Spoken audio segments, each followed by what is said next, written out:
What's up, guys? Welcome back to Newswave. So tomorrow, at long last, the Halo Infinite campaign will go live. But yesterday, reviews did go up online after the embargo had lifted, and I went through all of them, and I gotta say, at this point, 343 may have pulled this thing off. We're gonna go over that one here today. Also, we're gonna be talking about Nintendo and a lawsuit that they had originally won. It was then appealed, and it looks like the decision is being reversed, which is great for consumers. And we're also going to be talking about the potential for a wild week, as a lot of teasing is now happening ahead of the Game Awards. Guys, if you enjoy these videos, make sure that like button helps out a ton. And if you're new here to the Spawn Wave channel, make sure you subscribe down below and ring that notification bell so you can keep up to date with all the uploads here on the channel. And we're going to start today with a very serious topic, that having to do with a Sony executive who was fired over the weekend. We can head over here to CNET, where they say George Cassioppo was allegedly trying to arrange a meeting with a person claiming to be a 15-year-old boy. According to a video posted December 3rd by the YouTube channel People vs. Preds, Cassioppo had been a senior vice president of engineering at Sony for the past 8 years. Now, we can see a screenshot here of him answering the door in his PS5 shirt, but this was posted up on Saturday from what I can see from Tipster over on Twitter.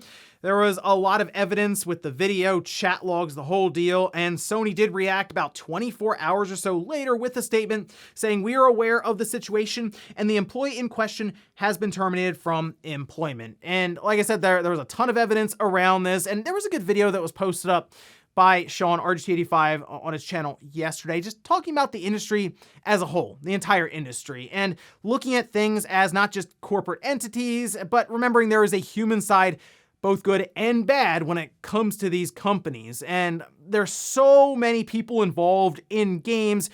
These kind of things are going to come up going forward. But in this case, we talk about him being, his employment being terminated. At this point, the proper authorities have to get involved and take care of it the rest of the way. And I assume that will happen, but we'll see if we get any updates beyond just this going forward. Also, we did have new PlayStation Now games announced starting today. We can see this over on PlayStation Blog. They say PlayStation Now games for December. We have GTA 3, the definitive edition. That was previously announced when they did make the announcement overall for San Andreas, also then going to Game Pass. We have John Wick Hex, Final Fantasy X 10-2 HD Remaster, and Split Link. So hey, if you haven't tried out GTA 3 yet with their definitive edition, and you're signed up to PlayStation Now, might as well give it a download and see what you think. I guess, at least at this point, you've given it about a month to have couple hundred patches or a couple hundred bugs being fixed through patches at this point. But remember, we're going to be keeping more of an eye on the PlayStation Now announcements heading into next year, with the reports and rumors around Sony exploring a subscription service that would merge PlayStation Plus and PlayStation Now. And then maybe more than 12 people would also have the PlayStation Now service, and I can talk to some people about it. But we'll hear more about that, I'm sure, going into next year. For now, though, check out these games if you're a PlayStation Now subscriber. Oh, and it looks like the Spider-Man marketing is in full swing right now, with the latest season for Fortnite actually being centered around Spider-Man. Of course, that makes sense leading into the movie coming out here in a couple of weeks. Exciting stuff there. But take a look at this trailer. This is for Fortnite Chapter 3 Season 1, titled Flip. There's an entire overview trailer showing off quite a bit, actually, which even comes down to you being able to swing around the map. I mean, that's kind of a cool addition to Fortnite. I don't really play much Fortnite at all anymore, but it is always fun to see what kind of guest characters, skins, cameos they come up with here. But they say that Fortnite Spider-Man's daily bugle, weapons, items, and weather conditions will all be part of this new update and points of interest. So playing Fortnite, you're probably already checking this out now, but otherwise, just heads up, Spider-Man is now part of it. And guys, with some of the quick news out of the way, let's get into the bigger stuff. Let's start right away with Halo Infinite. I'm really excited to jump into Halo Infinite's campaign and continue the story of the Master Chief.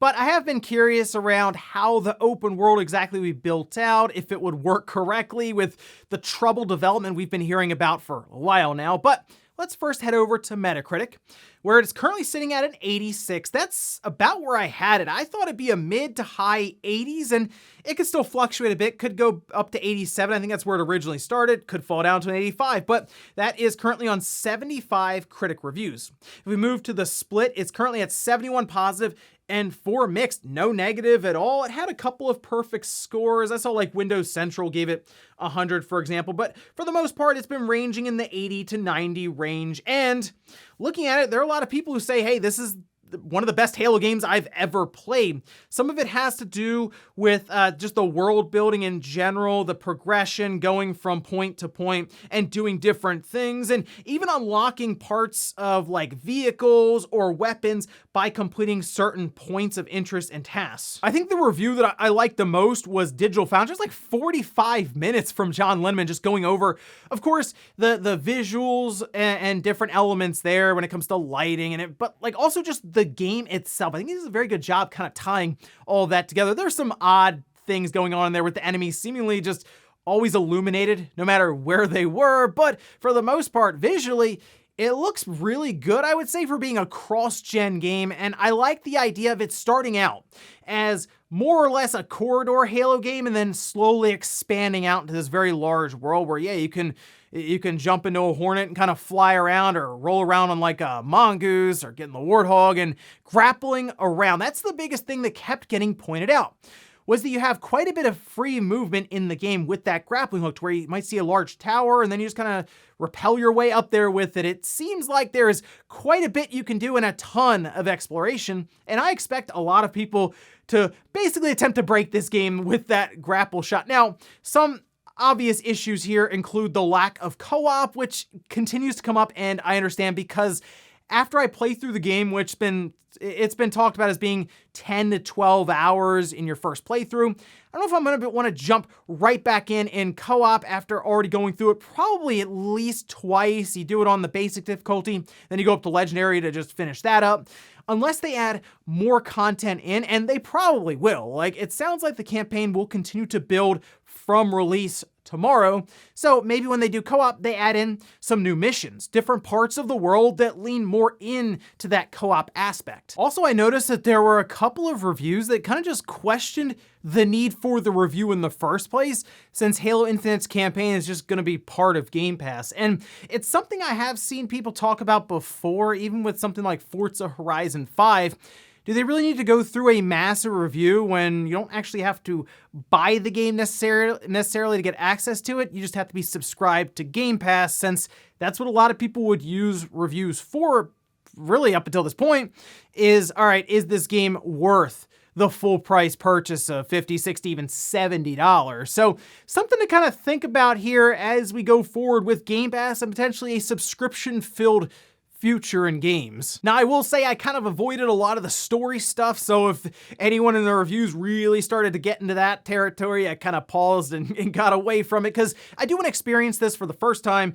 No spoilers at all in front of me, and I've done a pretty good job avoiding all of that online. Like I said, 8 to 10 hours or so from what people are saying if you're rushing, and I'm going to try to get through for the story and then go back through on the harder difficulty to wrap it up. Some of the negatives that I saw mostly revolved around the idea that this game, as they continue to build out with it, will feel a lot more complete couple of years from now. And like I said, they've been pretty transparent about this being a long-term project for them, both on the campaign side and on the multiplayer side. So at least for now, it might go through it and feel kind of empty at times in the world itself and content incomplete, as some people were saying. But I'm excited to get into this and see what happens next for Master Chief, and I'll be checking that out right away on Wednesday, going through Game Pass, as the physical copy has its own issues. Check out the second channel, I did a video on that one. But either way, we'll be playing through it, and I'm sure talking about it quite a bit on the podcast this weekend. Next up, let's talk about a lawsuit that Nintendo has actually had the decision reversed on. Originally,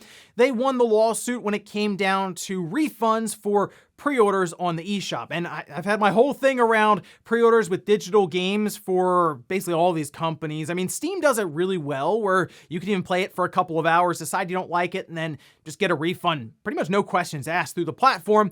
However, it's not quite as easy when it comes to Nintendo, Sony, or even Microsoft. But it looks like, at least in Europe, things are changing a bit as this was reversed. We can see this over on Nintendo Life, where they say Nintendo had already changed its policy slightly in September 2020, allowing pre-orders more than 7 days ahead of a game's release to be canceled directly on the eShop or via Nintendo account pages. For example, we tested this today. Selecting a pre-order for a game out in less than 7 days showed pre-order and purchase making clear that there would be no right to an immediate voluntary right to cancel. When you select game more than 7 days from release, you get a lengthy page explaining your right to cancel up to that point, with payment and preloading also held off until a week before release. But we could see this here. The Regional Court of Frankfurt, Maine had dismissed the VZBV's action at first glance with their appeal to the higher Regional Court of Frankfurt. The consumers' advocates have now been successful. At the hearing, after discussing the legal situation, the judges had advised intended to recognize the VZBZ's claim for injunctive relief as justified. The company complied with this. In the acknowledgement judgment, the court upheld the VZBV's action in its entirety. As is customary in such judgments, the acknowledgement judgment does not contain any grounds for decision. The idea here is, hey, if you don't actually do anything with the game you bought, like if you buy a game through pre-order and you preload it but you never launch it, technically you're not using the game, so you should be able to return it. At least that's the argument. And it looks like that's been upheld. So if you pre-order a game and you're rolling up to its release, you're within 7 days, you should still be able to refund it. And I think that makes complete sense. I think you should be able to refund a game if you bought it by accident or anything there. Even if you don't like the game technically within I think Steam's 2 hours, I think that's fair too. That's something we're gonna have to deal with as we go towards this all digital future. How do we return digital games? Or are we really locked in to what just Sony and Nintendo decide for us, right? Because now you can go to a store and look, if you bought the wrong game or something, you took it home, it's still sealed, you can take it back, return it, get your money back, or change it out for a different game, but not quite when it comes to digital games. So here's hoping this is just the start to what's probably gonna be a long, painful process for consumers when it comes to digital ownership and the right to return those games if there's an issue. But like I said, at least it's a first step in that direction. Next up, let's talk about The Matrix Awakens. If you remember, this was spotted on the PlayStation Store and everyone was speculating as to what exactly this would be. Looked like it was going to be an Unreal Engine 5 experience and most likely tied into the movie that's coming up here in a couple of weeks. Again, very excited for that one too, along with Spider-Man, but we can see this popped up on Twitter. This from the PlayStation Game Size saying The Matrix Awakens, an Unreal Engine 5 experience, 25.261 gigabytes. You can preload it now, and it looks like more information will be available at the Game Awards. If we head over to the teaser they put out, which you can see some of that here, it's very interesting because it does obviously kind of the animation to start with, then it goes to what looks like, it's Keanu Reeves, right? Well, that's actually rendered in Unreal Engine 5. They describe it as an Unreal Engine 5 experience. It's a wild ride into the reality-bending universe of The Matrix, featuring performances from people like Keanu Reeves. And it really impressed a lot of people when they saw that because we're getting very, very much to the uncanny valley territory with this, right? That looked almost real. And that's, I think, what they're going to do here. It's cross-promotion for the Matrix movie as well as Unreal Engine 5 that we have seen some demonstrations around. Mostly when they first showed it off, it was to display what the PlayStation 5 and like an SSD, right? That was a big thing that could do. And then the lighting, remember they stopped in the cave and started moving things around and showed off the geometry and basically, hey, developers can use these sets of tools to make games look really good and make development easier, which sounds great, but tying it in with something like The Matrix and really showing what it can do with someone recognizable like Keanu Reeves is a big deal, and I think would be really cool for basically everyone involved. And it's exciting that we'll have this on our PlayStation 5 or Xbox. It will be preloadable there as well. And we can just get a native look at it, because if they put this through compression on YouTube, and it's gonna look very crushed and not great. They'll still show it through a stream, I'm sure, but then the fact that we can go and see it natively on our nice 4K displays will be pretty interesting to see how all this turns out. But let me know what you think about this. The idea of course, cross-promotion with The Matrix coming up here soon, but having an Unreal Engine 5, I guess, tech demo shown off as an experience to do cross-promotion with The Matrix. And in our last bit of news, let's talk about the Game Awards. It's coming up here pretty soon on Thursday, and generally, it's very exciting because there's a lot of big game announcements there. Remember, The entire Xbox Series X was shown for the first time at the Game Awards alongside of Hellblade 2. Well, it looks like we are gearing up for some announcements as we expected, and Geoff Keighley is doing his job. He's working to hype the entire event up. We can see this over on Twitter. Now, originally, it was posted up by Nibelian that there is at least 4 or 5 things at the Game Awards on the same level as the Elden Ring gameplay reveal trailer from Summer Game Fest, which remember, that exploded online. It was trending all over the place, Elden Ring, and well, take a look at this down in that comment thread. Games Cage asked if Geoff's a Sonic fan, and Geoff Keighley said very much so, but beyond that, which obviously some teasing there for a Sonic announcement, it looks like Atlus's Steam page, as well as Sonic's Steam page, or the Sonic the Hedgehog franchise page on Steam, have been updated with an additional entry. So from like 13 to 14 for Atlus, and for Sonic went up from 34 to 35, making people think, all right, a Sonic announcement at the Game Awards, a new game, maybe the new Sonic game coming up next year, they're actually going to show gameplay. I mean, that would be maybe on the level, would that be on the level of Elden Ring gameplay trailer? That might be some hyping up from Geoff. Hey, maybe it's Sonic 06 remastered, going to PC and consoles, always possible there. As for Atlus, who knows? They just seem to have discovered, alongside of Sega, that people want to buy Persona games on the PC with Persona 4 Gold, and so it could be anything at this point. But it's exciting stuff to think that there could be something cool Sonic related there, something Atlus related. Maybe it's going to be more in line with the Sonic movie, maybe, or the new Sonic, maybe it's Sonic Mania 2? That'd be kind of cool. A lot of possibilities here, and of course, it sounds like we're gonna have some big reveals as expected at the Game Awards. So give me your best guess. A new Sonic game, something new from Atlus, a port? Let me know down below. And before we go to the comment of the day, we're taking a little poll that I posted up yesterday, where I asked, with Halo Infinite reviews live and positive overall, are you checking out the campaign this week? 44% said yes, I'm downloading on Game Pass. 10% said yes, I'm buying the game at retail/digital. And then 46% said no, I'm not interested right now. And I am going the Game Pass route mostly because I had realized that the physical copy, unfortunately, will not have a playable version of the game. And it's a shame because the Steelbook looks really good. Maybe down the line, we get like a definitive edition or complete, or they'll call it something for Halo Infinite and whatever extra content they add on.